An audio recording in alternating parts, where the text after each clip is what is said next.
Sont accélérés par paquet. Ça veut dire, comment ça marche? Il y a un injecteur au début ici, un accélérateur linéaire, qui fabrique des électrons et des anti-électrons, qui sont accélérés dans le premier accélérateur, le PS. Puis les électrons sont accélérés dans la deuxième étape de ce qu'on appelle le SPS, les électrons comme ça, les anti-électrons comme ça. Puis quand ils arrivent à l'énergie maximale de l'espèce, ils sont injectés, ils ont été injectés dans le lait, où ils sont à ce moment-là à nouveau montés à l'énergie maximale. Puis on les fait rentrer en collision. Comment on les fait rentrer en collision? Au moment où quand on les accélère, les vaisseaux sont légèrement décalés par les lentilles magnétiques pour ne pas se coller. Quand ils sont arrivés à l'énergie maximale, on remet les vaisseaux l'un contre l'autre. Et si vous voyez, évidemment, les paquets se collent toujours au même endroit. C'est comme un train électrique pour enfants avec de locomotives, elles se croiseront toujours en haut ou en bas. Pour l'instant, il y a... Alors pour l'instant, ça ne marche pas. Pour l'instant. Pas d'activité. Oui, alors voilà. Alors. Pour l'instant, il y a deux petites machines qui fonctionnent. C'est le Linac et puis le booster, qui sont toutes à côté là. Parce que on veut épargner de l'argent. Traditionnellement, le CERN ne marchait plus.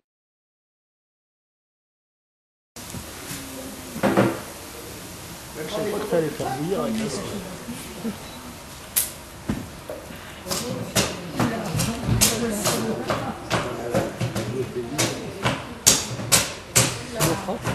Il part bien, pendant deux pas. Le jeune garçon, c'est Des petites cuillères.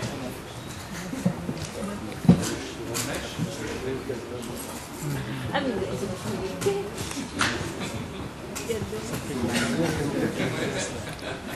goûte. Alors par ordre d'âge, du plus jeune au plus ancien.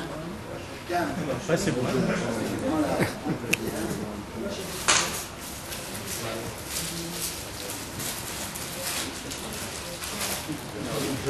J'ai peur qu'on va les voir écouler. Et alors, c'est consommable, oui? Ouais. Oh.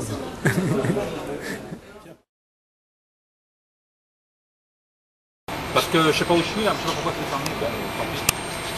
Ok, allez, on y va.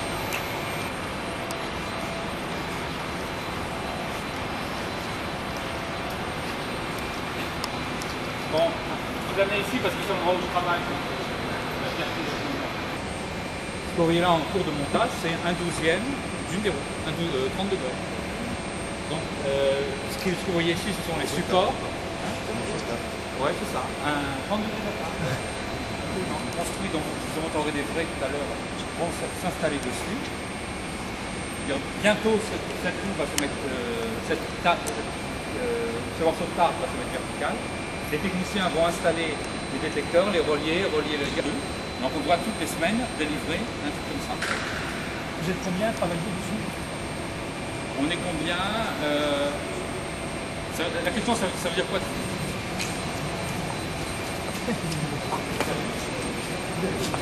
Ça produit un son qui est un champ grand comme ça, ça produit un champ comme ça. Donc ça fait un peu un champ solénoïde, c'est-à-dire le champ magnétique il est comme ça. Là, on était en fait en bout du faisceau de neutrinos. Les neutrinos sont des particules qui traversent tout. Donc le faisceau passait là au milieu, puis il y avait un autre bâtiment derrière dans lequel on pouvait les autres rentrer. C'est la physique des années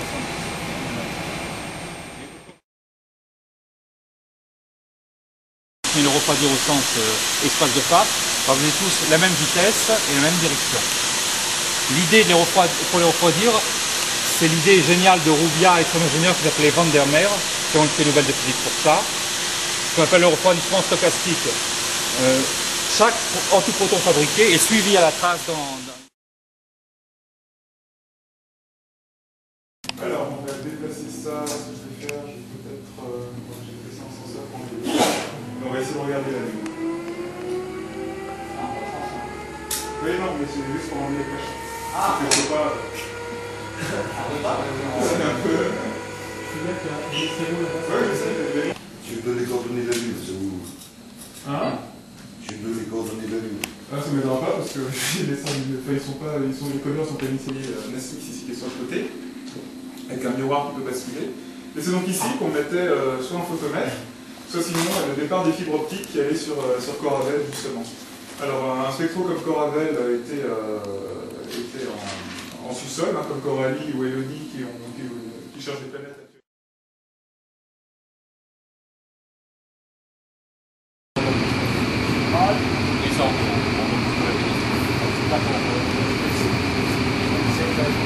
traces des graphes dans les champs magnétiques et concepts de l'OIM ici à l'heure de là.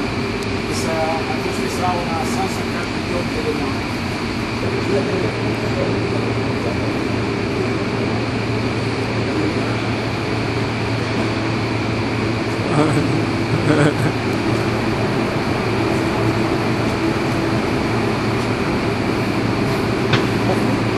Ça a l'air, ouais. On va se faire. C'est réglable. Entre nous, c'est symbolique. Non, ici, c'est l'ancien. Nous sommes à moins 95 mètres. Oui, mais maintenant, il y aura plus. Ça, c'est pas vraiment ce moins 80.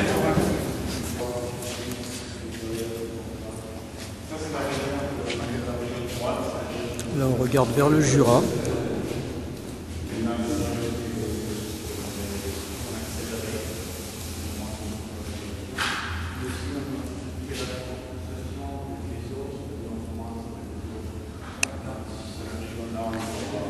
Et là, on regarde vers Genève.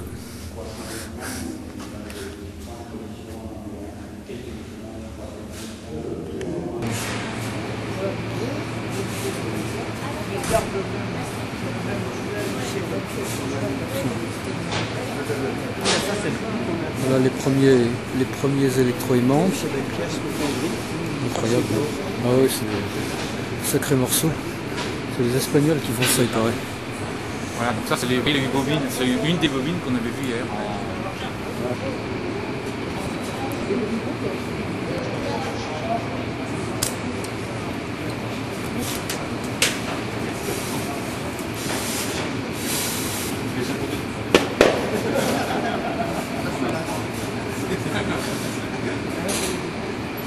Non, c'est...